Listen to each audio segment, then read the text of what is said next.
నీవు నేను మరి జీవము గల దేవుని సేవించులాగున అని ఇక్కడ మనం చూస్తున్నాం. అవును, నీవు నేను దేవుని సేవించులాగున దేవుడు మన మనస్సాక్షిని శుద్ధీకరిస్తున్నట్లు మనము బైబిల్లో చూడగలము. చూడండి, మనము రాత్రి పడుకునేటప్పుడు మనకు ఎలాంటి అపరాధ భావాలు లేకుండా పడుకోవాలని ఇష్టపడుతుంటాం కదా. అంతేగాని నేను తప్పు చేశాను, పాపం చేశానే, దేవుడు నన్ను శిక్షిస్తాడా, దేవుడు నన్ను నిందిస్తాడా, నేను నరకానికి వెళ్తానా, తప్పు చేశానే అనే అపరాధ భావాలు కలిగి ఉండటం దేవునికి ఇష్టం లేదు. మనం పాపం చేస్తే వెంటనే ఒప్పుకొని మన మనస్సాక్షి శుద్ధీకరింపబడాలి అని దేవుడు కోరుతున్నాడు. ప్రియమైన బిడ్డలారా, అయితే కేవలం క్రీస్తు యొక్క రక్తం మాత్రమే మన మనస్సాక్షిని శుద్ధీకరిస్తుంది అని అర్థం చేసుకోవాలి. ఫాల్స్ రిలీజియన్స్ చూసినట్లయితే, తప్పు మతాలు చూసినట్లయితే వాళ్ళు ఏమంటారంటే, మీరు మా దేవుని సేవిస్తే మీ మనస్సాక్షి శుద్ధీకరింపబడుతుంది అంటారు. కానీ యేసు ప్రభుల వారు ఇక్కడ బైబిల్ మనకేం తెలియజేస్తుందంటే, మనము దేవుని సేవించులాగన మన మనస్సాక్షి శుద్ధీకరింపబడుతుంది అని బైబిల్ తెలియజేస్తుంది. హల్లెలూయా, హల్లెలూయా. అవును ప్రియమైన బిడ్డలారా, ఒకసారి మార్టిన్ లూథర్ గారు రాత్రి పడుకున్నారు. అతడు ఒక తప్పు చేశాడని ఎంతో వేదన పడుతున్నాడు. నేను పాపం చేశానని, తప్పు చేశానని ఎంతగానో అతడు వేదన పడుతున్నాడు. సరిగా నిద్ర రావటం లేదు. అయితే తడు కలలో చూశాడు ఏంటంటే, ఒక దేవదూత ఏం చేస్తున్నాడంటే, ఒక బ్లాక్ బోర్డ్ పైన మార్టిన్ లూథర్ అని తన పేరు రాసి తను చేసిన పాపాలన్నిటినీ ఆ బ్లాక్ బోర్డ్ పైన రాస్తున్నట్లు మరి మార్టిన్ లూథర్ గారు చూశారు. అది చూసి మార్టిన్ లూథర్ గారు ఎంతగానో మరి వేదన పడుతున్నాడు. అరే, ఇన్ని పాపాలు చేశానే, నాకు క్షమాపణ ఉందా, నేను ఇన్ని పాపాలు చేశానే, ఇంత పాపినా నేను అని అతడు తను తాను ఆ రీతిగా తన మనస్సాక్షి తనను గద్దిస్తుంది. అప్పుడు అకస్మాత్తుగా పొడవబడిన ఒక చెయ్యి ఆ బ్లాక్ బోర్డ్ పైన రాస్తుంది. ఏమనంటే, యేసు రక్తము ప్రతి పాపము నుండి మనలను పవిత్రులుగా చేయును అని అతడు చూస్తున్నాడు. ఆ పొడవబడిన చేయి నుంచి రక్తం కారుతుంది. ఆ రక్తం కారుతూ ఆ బ్లాక్ బోర్డ్ పైన ఏదైతే పాపాలు దేవదూత రాశాడో ఆ పాపాలన్నీ తుడిచివేయబడినట్లు మార్టిన్ లూథర్ గారు చూశారు. అది చూసి అప్పుడు అర్థమై అతడు దేవునికి వందనాలు చెల్లిస్తున్నాడు. ప్రభువా, నీ పరిశుద్ధ రక్తాన్ని బట్టి వందనాలు, నేను చేసిన ప్రతి పాపాన్ని నీ పరిశుద్ధ రక్తం చేత కడిగినందుకు వందనాలు అని అతడు దేవుని స్తుతించాడు. అవును ప్రియమైన బిడ్డలారా, మనం తప్పు చేసినట్లయితే, పాపం చేసినట్లయితే మన మనస్సాక్షి గద్దిస్తూ మనం పాపంలో జీవించిన అవసరం లేదు. ఒకవేళ మనం తప్పు చేసినట్లయితే, పాపం చేసినట్లయితే వెంటనే ఆ పాపాన్ని ఒప్పుకొని ప్రభు సన్నిధిలో, ప్రభువా నేను పాపం చేస్తాను, నీ పరిశుద్ధ రక్తం చేత నన్ను కడుగు ప్రభువా, నన్ను శుద్ధీకరించు ప్రభువా అని అడిగినట్లయితే ఆయన మన మనస్సాక్షిని శుద్ధీకరిస్తాడు. హల్లెలూయా. ప్రియమైన బిడ్డలారా, యేసుక్రీస్తు రక్తం ద్వారా మనకున్న మరొక ఆశీర్వాదము, 5వ ఆశీర్వాదం ఏంటంటే, యేసుక్రీస్తు రక్తం ద్వారా మనము సాతానును జయించగలము. ఆమేన్. యేసుక్రీస్తు రక్తం ద్వారా మనము సాతానును జయించగలము అనే విషయాన్ని మనం ప్రకటన గ్రంథము 12వ అధ్యాయము 10 మరియు 11 వచనాల్లో చూడగలము. ఇక్కడ చూసినట్లయితే, మరియు ఒక గొప్ప స్వరము పరలోకమందు ఇలాగు చెప్పుట వింటిని, రాత్రింబగళ్ళు మన దేవుని ఎదుట మన సహోదరుల మీద నేరము మోపువాడైన అపవాది పడద్రోయబడి ఉన్నాడు గనుక ఇప్పుడు రక్షణయు శక్తియు రాజ్యమును మన దేవుని వాయను, ఇప్పుడు అధికారము ఆయన క్రీస్తుదాయను.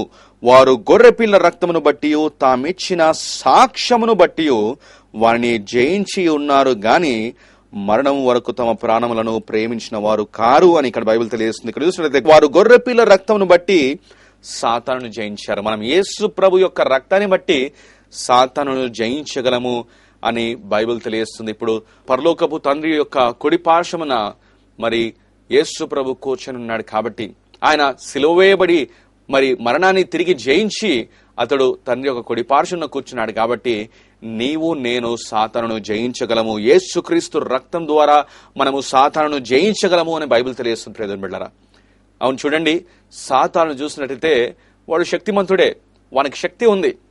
అయితే నీవు నేను గనక సాతానును ఎదుర్కొనేటప్పుడు మన సొంత శక్తితో మాత్రం గనక అతను ఎదుర్కొంటే మనం ఓడిపోతాం.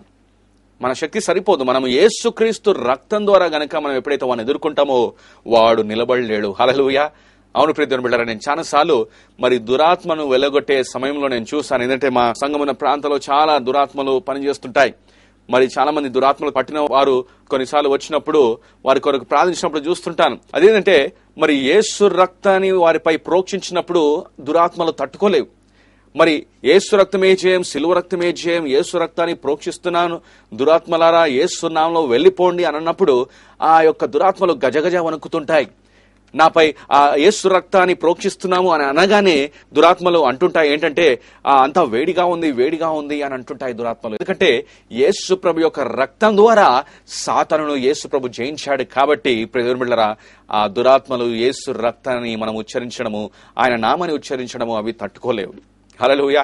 అవును ప్రియమిత్రులారా, మనం సాతానును యేసు క్రీస్తు వారి రక్తం ద్వారా జయించగలము అని మనము అర్థం చేసుకోవాలి. There is power in the blood of Jesus. మనం పాడుతుంటాము శక్తి ఉంది, యేసు రక్తంలో శక్తి ఉంది అని మనం పాడుతుంటాం, కానీ ఆ శక్తిని చాలా మంది గుర్తించలేకుండానే ఉంటున్నారు.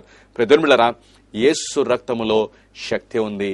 యేసు క్రీస్తు రక్తం ద్వారా నీవు నేను సాతాను జయించగలము. ఒకవేళ సాతాను గడి నేను శోధిస్తున్నట్లయితే చెప్పు, యేసు రక్తమే జయము, సిలువ రక్తమే జయం. యేసు రక్తం ద్వారా సాతాను నేను జయిస్తున్నాను. నేను యేసు రక్తము చేత కడగబడిన వ్యక్తిని, యేసు రక్తము నన్ను రక్షించింది, యేసు రక్తము నా పాపాలని కడిగింది అని మీరు ఒప్పుకోవాలి ఆ విషయాన్ని. హల్లెలూయా. అంతేకాకుండా యేసుక్రీస్తు రక్తం ద్వారా మనకున్న 6వ ఆశీర్వాదం ఏంటంటే యేసు ప్రభు వారి రక్తం ద్వారా మనకు నిత్య జీవం ఉంది. We have eternal life. మనకు నిత్య జీవం ఉందని యోహాన్ రాసిన సువార్త 6వ అధ్యాయము 53-54 వచనాలు మనం చూడగలము. ఇక్కడ చూసినట్లయితే యేసు ప్రభు వారు ఈ రీతిగా అంటున్నారు, కావున యేసు ఇట్లనను, మీరు మనుష్య కుమారుని శరీరము తిని ఆయన రక్తము త్రాగితేనే కాని మీలో మీరు జీవము గలవారు కారు. నా శరీరము తిని నా రక్తము త్రాగువాడే నిత్య జీవము గలవాడు, అంత్యదినమున నేను వానిని లేపుదును అని యేసుప్రభువు వారు ఇక్కడ అంటున్నారు. అయితే మనము యేసుక్రీస్తు రక్తం ద్వారా మనకు నిత్య జీవం ఉంది అని బైబిల్ ఇక్కడ మనకు తెలియజేస్తుంది. ప్రియమిత్రులారా, నీవు నేను మన మంచి పనుల ద్వారా, మన మంచి కార్యముల ద్వారా రక్షణ పొందుకోలేము, నిత్య జీవాన్ని పొందుకోలేము అని బైబిల్ అంతట్లో మనం చూడగలము. మనం కేవలం యేసుక్రీస్తు రక్తం ద్వారానే మరి నిత్య జీవం పొందుకోగలము. ఆయన రక్షణ ద్వారానే మనం నిత్య జీవం పొందుకోగలము అని బైబిల్ తెలియజేస్తుంది. మన మంచి పనులు కూడా కేవలం ఉరికి గుడ్డల వంటివి అని బైబిల్ మనకు తెలియజేస్తుంది. ఒక చర్చ్ ఫాదర్ ఏమన్నాడంటే, ఈవెన్ ఆ tears of repentance must be washed in the blood of Jesus. మనము పశ్చాత్తాపడుతూ ఏదైతే కన్నీళ్లు కార్స్తామో ఆ కన్నీళ్లు కూడా యేసుక్రీస్తు యొక్క రక్తం ద్వారా కడగబడాలి అని అంటున్నాడు. హల్లెలూయా. అంటే ఇంకో మాట చెప్పాలంటే మనంతటా మనము రక్షణ పొందుకోలేము, కేవలం యేసుక్రీస్తు యొక్క రక్తం ద్వారానే సాధ్యమవుతుంది. ప్రియమిత్రులారా, రక్షణ అనేది దేవుడిచ్చే బహుమానము.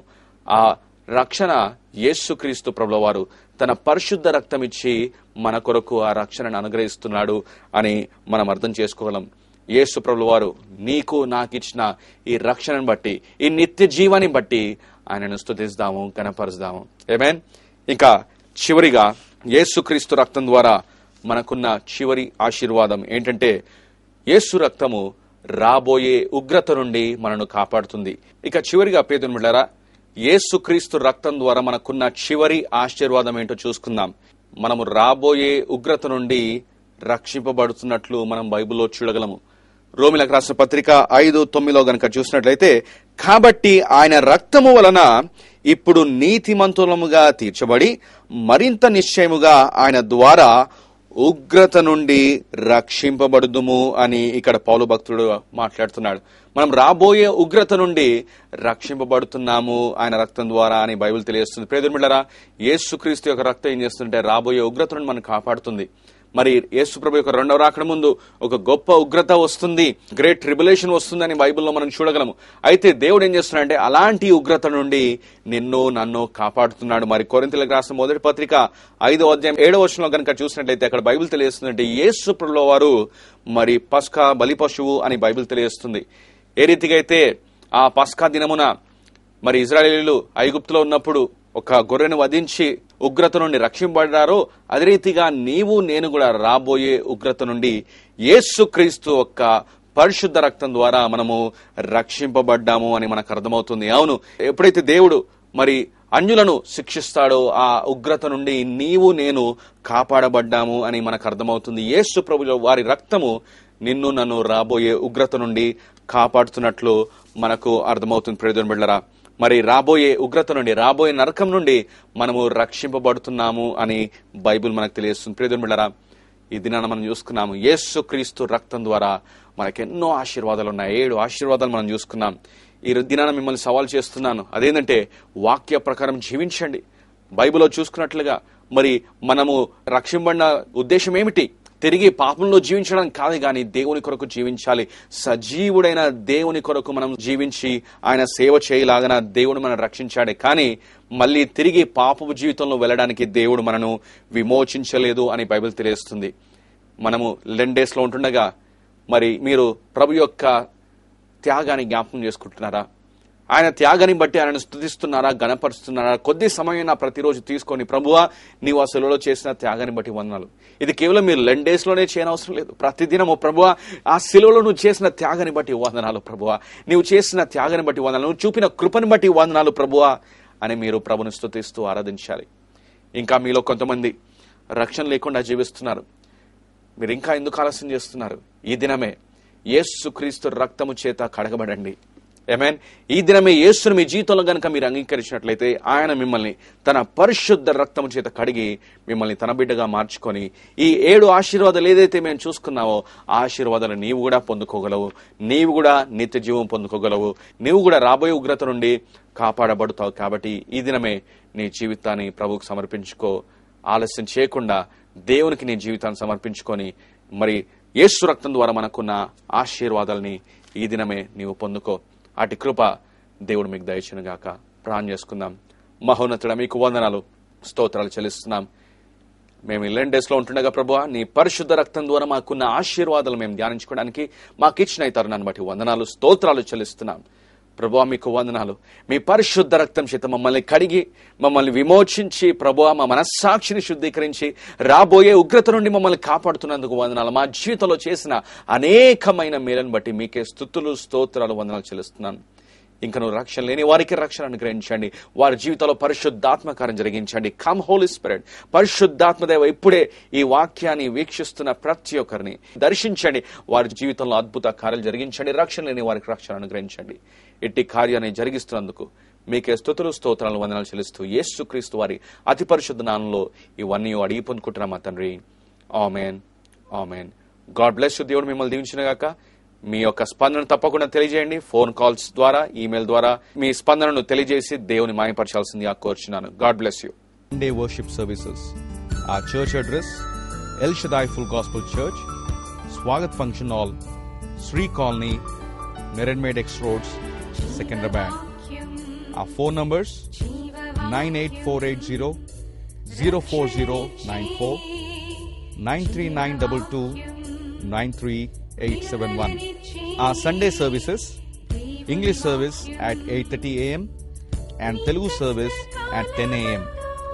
మిమ్మల్ని మా సంఘానికి ప్రేమపూర్వకంగా ఆహ్వానిస్తున్నాము. మా చర్చ్ అడ్రస్: ఎల్ షదాయ్ సంపూర్ణ సువార్త మందిరము, Swagat function hall, Sri colony, Neredmet X roads, Secunderabad. మా ఫోన్ నంబర్లు 9880040994 మరియు 9322938771. మా ఆదివారపు ఆరాధనలు: ఇంగ్లీష్లో ఆరాధన ఉదయం 8:30 తెలుగులో ఆరాధన ఉదయం 10 గంటలకు. our email address: jeevavakyam@gmail.com.